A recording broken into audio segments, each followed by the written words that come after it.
வணக்கம். இன்னைக்கு super star கிச்சனில் மல்டி பீன்ஸ் தோசை எப்படி பண்ணுறதுன்னு பார்ப்போம். இது பிரேக்ஃபாஸ்ட்டுக்கு சூப்பரான ரெசிபி.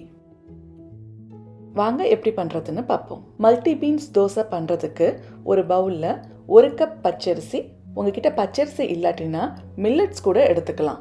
அப்புறம் அது கூட 1/4 கப் அளவு காஞ்ச பட்டாணி, 1/4 கப் ப்ரௌன் கொண்டக்கடலை, 1/4 கப் சோயா பீன்ஸ், 1/4 கப் வெள்ளை கொண்டக்கடலை, 1/4 கப் பாசிப்பருப்பு, 1/4 கப் ப்ரௌன் பயிறு, 1/4 கப் வெள்ளை பயிறு போட்டு தண்ணியை ஊற்றி 2 இல்லை 3 தடவை நல்லா கழுவி எடுத்துக்கணும். அப்புறம் அந்த பருப்பு எல்லாம் முழுகிற அளவுக்கு தண்ணியை ஊற்றி 8 மணி நேரம் இல்லாட்டினா ஓவர் நைட் ஊற வச்சு எடுத்துக்கணும். பருப்பெல்லாம் நல்லா ஊறிடுச்சு.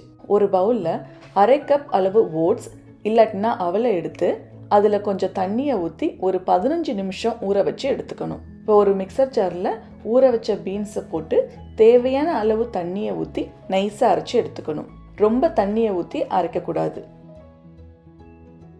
அப்புறம் அதில் ஊற வச்ச அவல், 2 பச்சை மிளகாய், 1 டீஸ்பூன் சீரகம், 1/2 டீஸ்பூன் மஞ்சள் தூள், 1/4 டீஸ்பூன் பெருங்காயத்தூள், தேவையான அளவு உப்பு போட்டு நைஸாக அரைச்சி எடுத்துக்கணும். அப்புறம் அதை ஒரு பவுலில் ஊற்றிக்கணும். மீதி இருந்த பீன்ஸ் எல்லாத்தையுமே அரைச்சி இந்த பவுலில் ஊற்றி நல்லா மிக்ஸ் பண்ணணும். உப்பு பத்தாட்டினா இன்னும் கொஞ்சம் உப்பு போட்டு நல்லா மிக்ஸ் பண்ணி இந்த மாதிரி தோசை மாவு பதத்துக்கு இருக்கணும். அப்புறம் ஒரு தோசைக்கல்லை மீடியம் ஃப்ளேமில் வச்சு சூடு பண்ணணும். கல் நல்லா சூடானதும் அதில் கொஞ்சமாக மாவை ஊற்றி நல்லா ஸ்ப்ரெட் பண்ணி விடணும். அப்புறம் அதில் எண்ணெய் இல்லாட்டினா நெய்யை ஊற்றிக்கலாம். ஒரு பக்கம் வெந்ததும் மறுபக்கம் திருப்பி போட்டு வேக விடணும்.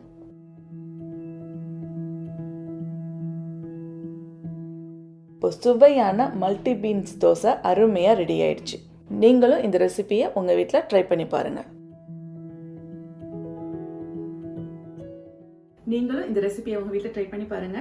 மறக்காம சூப்பர் ஸ்டார் கிச்சனை சப்ஸ்கிரைப் பண்ணிக்கோங்க. பக்கத்தில் இருக்கிற பெல் பட்டனையும் பிரஸ் பண்ணிக்கோங்க.